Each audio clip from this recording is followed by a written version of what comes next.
आपका फ़ोन आने के बाद फिर मैंने ट्विटर पे जाके देखा तो मुझे लगा कि वाक़ई में इस वक़्त बाबाओं की बहार आ चुकी है और वो किस तरीके से काम कर रहे हैं। देखिए असल सवाल क्या है?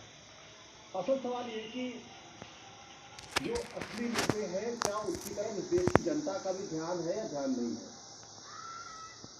अगर आज आप अपने कार्यक्रम पे हम 6 लोगों की जगह अगर आपके 6 बाबा बिठा दिए होते, 6 मौलाना बैठा दिए होते, 6 पादरी बिठा दिए होते, उनके बीच में आपने गरमा-गरम बहस करा दी होती, लड़ाई-झगड़े करवा दिए होते, तो शायद आज आपकी टीआरपी रिकॉर्ड तोड़ होती, छप्पर फाड़ दी होती।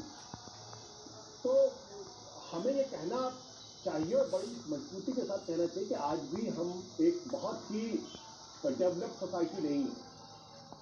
और अगर होता तो इस तरीके की बातें नहीं होती। अंधविश्वास को बढ़ावा नहीं दिया जाता।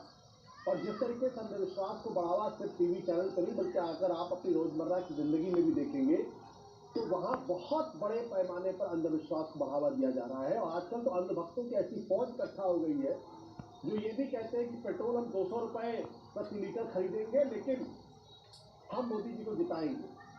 तो जहां ये विमर्श है कि वो ईमानदारी के साथ इस बारे में चर्चा भी नहीं करना चाहते कि पेट्रोल के दाम क्यों बढ़ रहे हैं, महंगाई क्यों बढ़ रही है।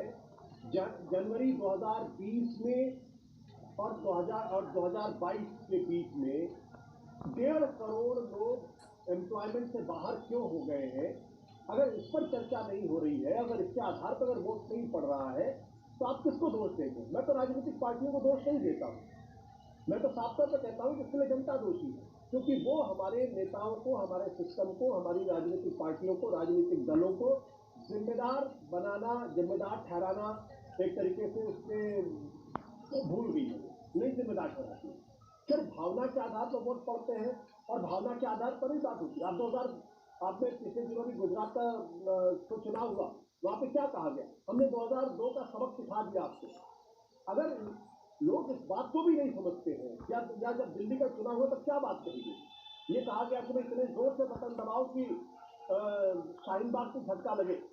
जब ये कहा जाए कि अगर पाकिस्तान के अंदर अगर फला पार्टी जीत जाएगी तो मिठाई और पटाखे जो है पाकिस्तान बिहार में घरोगे तो पाकिस्तान में छूटेंगे। इनके आधार पर अगर वोट पड़ेगा, इनके आधार पर अगर वोटों का पोलराइजेशन किया जाएगा और इसको बड़े गर्व के साथ कहा जाएगा और देश में नहीं, आप थोड़ा भटक गए। मैं चमत्कार की ये मायावी दुनिया, ये अद्भुत, अविश्वसनीय, अकल्पनीय है जिस